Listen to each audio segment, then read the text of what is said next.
Yo, alamat, mapagpalang araw sa inyo mga alamat.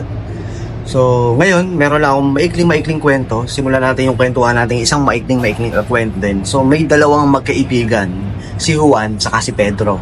Si Juan saka si Pedro, dahil matalik sila magkaibigan, iisa din yung pinapasukan nilang kumpanya. So, sa tuwing magbe-break sila, lagi silang sabay kumain. Okay? Unang araw ng pagbe-break nila, break time nila, itong si Pedro, nagpapayabangan sila ng bao nila eh. Pagbukas nung kay Pedro, wow! Croissant with ham and cheese. Pagbukas naman nung kay Juan, wow! Peanut butter! Sabi niya. On the day 2, the second day, sabay ulit na naman sila nag-break time. Sabi ni Pedro, pagbukas niya nung sa kanya, wow! Clubhouse sandwich! Pagbukas naman nung kay Juan, pinipintahan pa niya, peanut butter na naman. On the second day, sabay na naman silang kumain. Nung kay Pedro, pag-open niya, wow! Ham and cheese with bacon.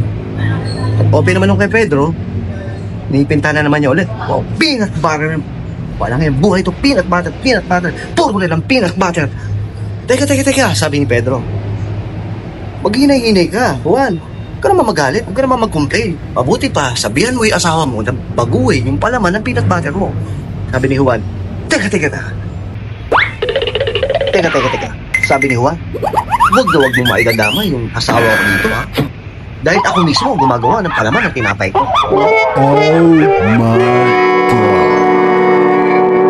Yun, mga alamat, nakakatuwa lang na pakinggan yung story na yun, ano?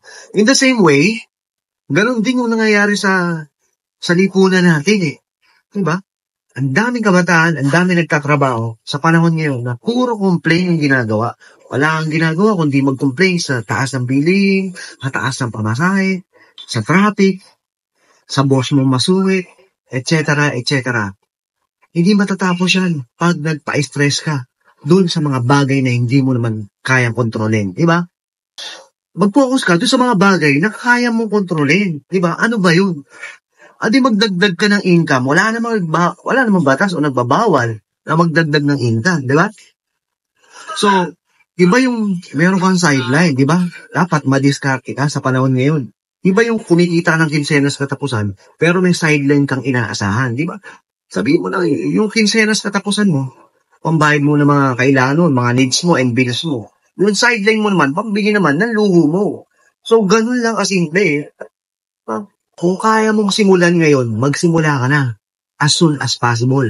Dahil walang ibang tuturong sa sarili mo, kundi ikaw lamang. Walang iba, sigurado yan. Walang ibang magsisimula, kundi ikaw. Hindi bukas, hindi sa makalawa, hindi sa susunod na buwan, susunod na taon, kundi ngayon, alamat. Salamat.